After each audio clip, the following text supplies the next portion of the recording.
Good day everyone, Daniel's back. So ito na nga guys, lunch is approaching kaya nag-isip tayo ng ulamin, no? May dumaan na nagtitinda ng gizzard ng manok tsaka atay. Inuna ko munang palambutin tong gizzard, parang nasasabik ako sa ganitong pagkain kaya bahala na Pero may mga pangontra tayo guys sa arthritis kaya huwag kayong mag-alala. Iinuman lang natin yan guys ng pansit-pansitan, tanggal yan, no? Ganun kabisa yung pansit-pansitan. Wala Gusto mong kumain ng ganyan, hindi ka makakain. Eto, wala misis ko kaya makakakain tayo ng pinagbabawal na technique ni Kuya. Mag-aadobo tayo ng balon-balunan ng manok, no? Gizzard. Tara! Tara, let's go! So, eto naman guys yung atay niya, no? Bali, separately, pakukulang ko ng yan kasi hindi pwede magsama. Gawa alam mong bakit? Madudurog yan. Malambot lang madali yan kuhan. Bali, pakukulang ko lang ng bahagya mamaya tapos isasama ko sa adobo, no? So, lalagyan din natin guys ng pulang sibuyas, no? Marami-rami tayong sibuyas, no? Guys, galing ng Nueva Ecija. Shoutout nga pala kay Uncle Piping ng Nueva Ecija, no? Kay Uncle Piping Magtanong na kapatid ng biyanan kong lalaki, no?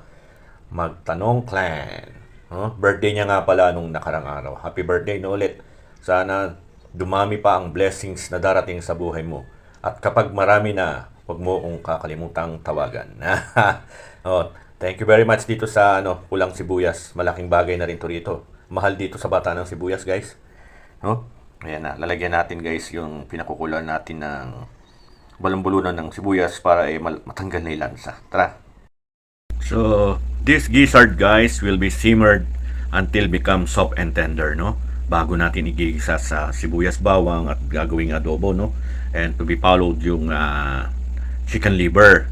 Ito kasi may stock sa rep adobo kasi hindi naman siya napapanis. Pero masarap yan guys pag naluto. Yung adobo igigisa mo. Yung igigisa mo muna bago mo siya i-adobo. Yung iba kasi guys, ibang method ng pag-aadobo is direct forward, no? Ito kasi igigisa naman. Iba namang na medyo may konting luya, no? Para maalis yung lansa-lansa ng Tapos yan guys, the same method ko, I used to drain all the water, no? Yung pinagkakuluan pag na-reach na yung boiling point. Although reach na yung boiling point, pero gusto ko pa siyang lumambot, no? So, thank you very much for watching. See you on my next video. Rock and roll!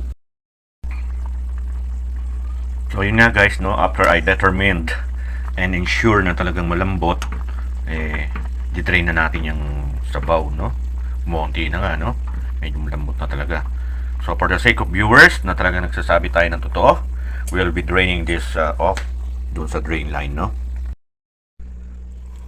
So yun na guys, drain natin yung sabaw kasi alam niyo na, we don't know kung anong meron dyan. Hindi kasi para mawala yung lansa, no? Para mamaya gigisa natin.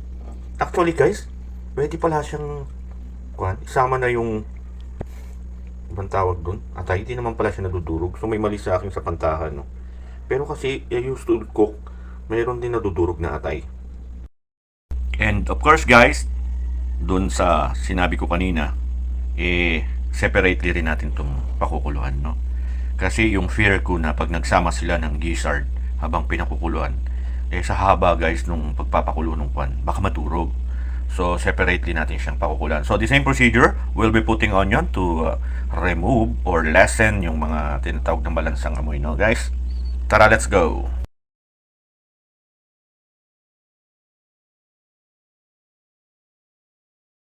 Yung atay guys na pinakukuluan, nilagyan na po natin ng sibuyas, no? Then we'll be waiting for its boiling point, and later pwede nating gisa yung dalawa, no? Pagsamahin. So yun na nga guys, double time, no? Mag-isa ka lang nasa bakasyon yung dalawa. So ang mangyayari nito, mag-iwa tayo ng sibuyas habang nagpapakulo ng atay ng manok, no? Ayan. Mahilig ako sa sibuyas guys. Kaya tabi-tabi po dun sa walang hilig. Pasensya na kayo Mahilig po talaga ako sa sibuyas. Gusto ko sa adobo maraming sibuyas, no? Yun po kasi nagpapasarap ng isang putahe, adobo, lalo na sa adobong tuyo o kung anong klaseng adobo yan, nilalagyan ko ng sibuyas marami. Wag lang yung adobong pininyan. Ibang klase naman kasi yun. No? Adobo may pinya. Ito. Sensya na kasi sa mga ibang noise na naririnig nyo. Siguro sa kapitbahay po yun. Wala naman iba nagsasalita rito. So, hindi ako lang. So, I would like to grab this opportunity also, guys, to greet my patrons, mga sumusuporta sa akin kapag wala akong pera. Shoutout nga po pala kay Miss Oms de la Cruz. Ana, go where, no? Tagalongga po yun. Shoutout sa iyo, Oms de la Cruz. Oh. Baka naman, no? Special shoutout din nga po pala kay Ma'am Richard Reyes ng Hermosa, Bataan, no? Yan, nalagyan natin ng pula. No, ulitin ko ulit. Shoutout kay Uncle Piping, no, ng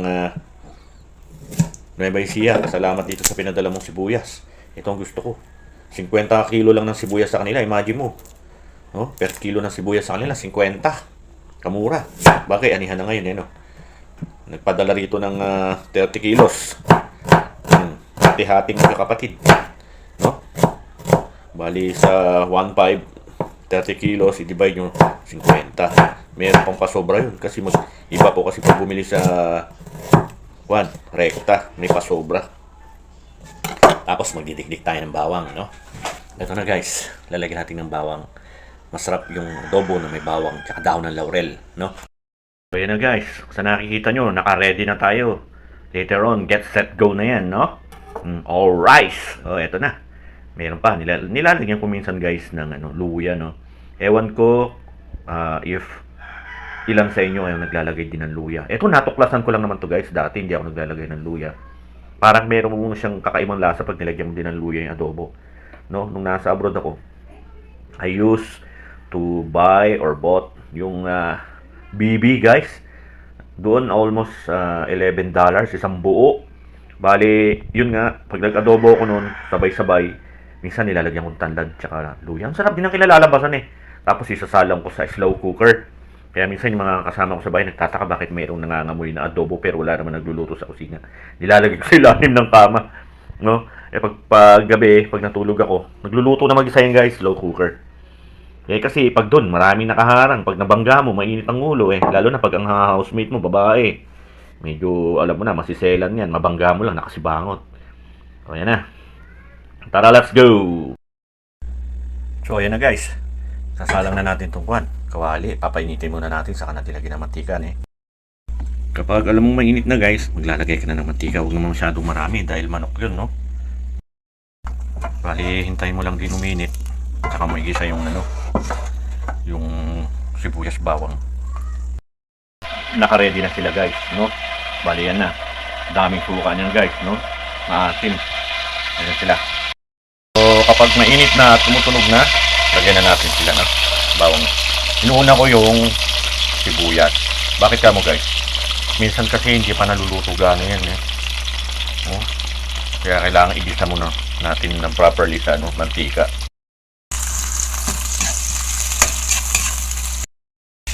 Tapos, inuurong ko lang ng konti doon tapos para igisa itong bawang.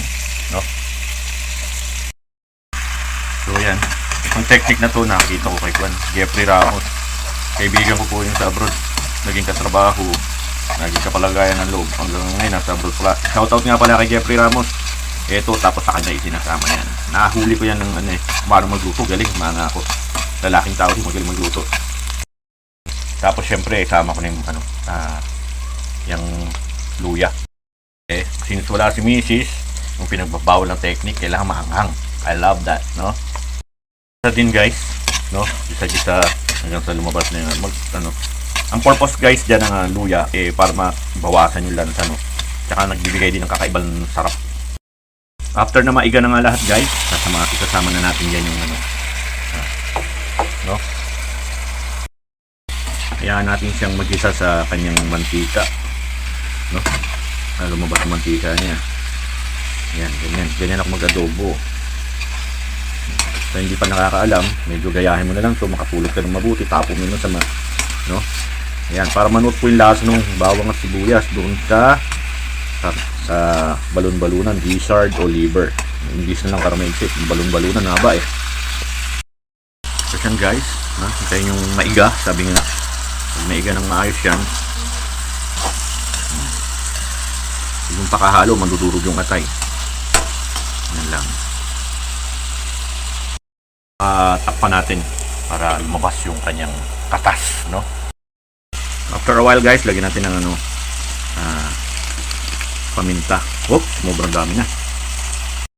Okay guys, di mawawala yung Knorr cube, chicken Knorr cube. Pinagbabawal na technique ni Kuya, no? Pampalasa yan. Pag nagisang-gisa na siya guys, saka natin lalagyan ng suka. Kung gaano kadami yung suka guys, ganoon din karaming tubig. So, optional lang din naman paglagay ng laurel. O dahil gina-justify ko lang yung pangyayari dahil ang layo kasi ng palengke at nakakatamad yung mga alkal. Kahit wala, pwede rin naman. Pwede rin lagyan din. Nasa sa inyo na po.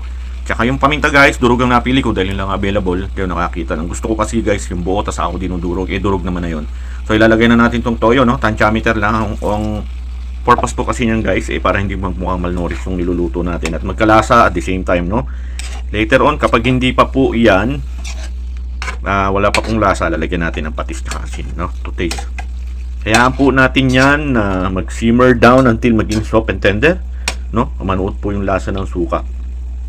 Tatakpan po natin yan. Tara! So, ayan na siya guys. Kumukulo na. Tikman nyo rin guys kung maalat na o hindi pa maalat, kung kulang pa sa asin or patis.